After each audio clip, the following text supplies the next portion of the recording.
Cada uma dessas máquinas representa o sistema econômico de um país. Cada máquina recebe 3 componentes: o trabalho das pessoas, o capital, tudo que os negócios possam usar, inclusive bens intangíveis como ideias, e recursos naturais. A máquina converte esses componentes em bens e serviços e, como estamos dispostos a pagar pelo que a máquina produz, o que a máquina está criando de verdade é valor. Economias transformam os componentes em valor, o que determina se a máquina será capitalista, comunista, socialista ou outra coisa. 3 indicadores. O primeiro controla quem detém o capital. Aqui, o governo é o dono de todo o capital, até a última caneta. A Coreia do Norte provavelmente é a economia mais perto de 0%. Do outro lado do espectro, aos 100%, os cidadãos detêm todo o capital. Os Estados Unidos estão aqui com quase 2/3 de capital privado. O segundo indicador mostra o grau de controle do governo sobre a população. Em economias de alta coordenação, como a antiga União Soviética, o governo dita o que a economia pode e deve produzir. Em economias com baixa coordenação, o governo pode exigir algumas coisas, mas deixa a maioria das decisões para o setor privado. O terceiro indicador controla como os mercados decidem os preços. Aqui, em 0%, temos economias sem mercados, onde o governo decide todos os preços e os consumidores não podem opinar. Aqui, em 100%, os mercados tendem a decidir todos os preços, mesmo coisas básicas como assistência médica. Pense nesse indicador como um controle da quantidade e extensão das normas governamentais, que vão desde taxas de importação até leis de proteção à concorrência e à neutralidade da rede. O capitalismo não é apenas um tipo de economia. É uma ampla variedade de economias possíveis, o que dificulta saber se o capitalismo será quebrado. Mas vamos tentar. No auge da Revolução Industrial, os indicadores estavam perto do chamado livre mercado, o capitalismo laissez-faire. Havia poucas regulações e os economistas da época acreditavam que a mão invisível do capitalismo, ou seja, cada um agir com liberdade seguindo seus próprios interesses, produziria os melhores resultados para a economia e a sociedade. E foi assim que acabamos com o formol no leite. No fim dos anos 1800, nos Estados Unidos, fabricantes de alimentos usavam todo tipo de adulterantes baratos, até perigosos, para maximizar o lucro. O que eles faziam não feria a lei, mas era errado. Após protestos, a Lei de Alimentos e Medicamentos Puros de 1906 deu base à criação da Administração de Alimentos e Medicamentos, que vigia todo o suprimento de comida dos Estados Unidos até hoje. Hoje em dia, nenhuma economia pratica o capitalismo puro da mão invisível, mas algumas pessoas se preocupam que as ameaças de hoje, como o clima e a desigualdade social, não sejam resolvidas pelo capitalismo. Vamos falar do clima primeiro.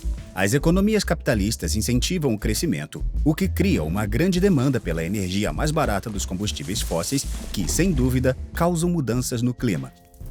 E mais, o desejo de maximizar o lucro costuma dar às empresas um forte incentivo para ignorar verdades inconvenientes. Assim como empresas de cigarro negavam a ligação do cigarro com o câncer, empresas de gás e petróleo negam a ciência do clima há décadas. Agora a desigualdade. Ela é tão complicada que fizemos um vídeo só para ela. Mas resumindo, em muitos países, a desigualdade está crescendo.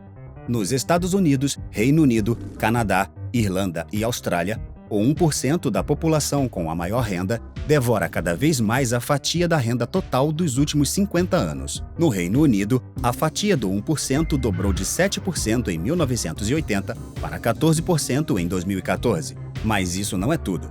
Na Inglaterra, o país do qual mais temos informações antes do capitalismo, a fatia da renda indo para os 5% que mais ganham teve seu pico em 40% em 1801. Depois, quando o capitalismo firmou, caiu para 17% em 1977. Hoje em dia, voltou a subir, oscilando em torno de 26%. Aqui vai outra informação importante.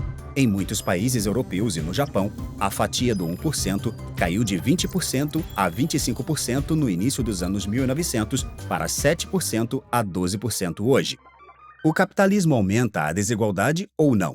Depende. Lembre-se de que muitos contextos são abrangidos pelo capitalismo, de modo que a versão de um país pode ser diferente da versão de outro.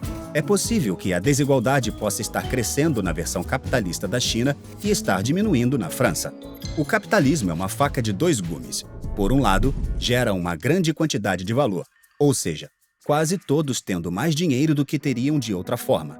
Quase todos tendo mais dinheiro do que teria de outra forma. por outro lado, também direciona a maior parte desse dinheiro para poucas pessoas. Os defensores ferrenhos do capitalismo dizem que, com garra e determinação, qualquer um pode ser rico. Será que é verdade? Em um mercado capitalista livre, a riqueza gerada pelas empresas de sucesso retorna para seus donos, junto com outros benefícios: educação, saúde, posição social e poder. Se os donos manipulam a máquina para se beneficiar mais que outros, criam um ciclo de retorno para que o poder e tudo ligado a ele se calcifique em suas famílias. Basicamente, há uma aristocracia. Vamos decompor a questão inicial. O capitalismo puro da mão invisível com todos os indicadores nos extremos está quebrado? Sim, mas é irrelevante, já que nenhum país o adota. O capitalismo praticado hoje na maior parte do mundo está quebrado? Ele é o principal causador das mudanças climáticas, contribui em muitos lugares para mais desigualdade e pode estar criando uma aristocracia em alguns países. Não parece ser bom. A questão é: podemos consertar o capitalismo contemporâneo mudando indicadores ou limitando quem pode alterá-los, ou precisamos destruir a máquina e construir uma nova? Se você gosta de aprender, inscreva-se em nosso canal. Toda semana publicamos novos vídeos sobre tudo, desde a história do mundo de acordo com os gatos até como ser um melhor ouvinte. Fique ligado e fique curioso!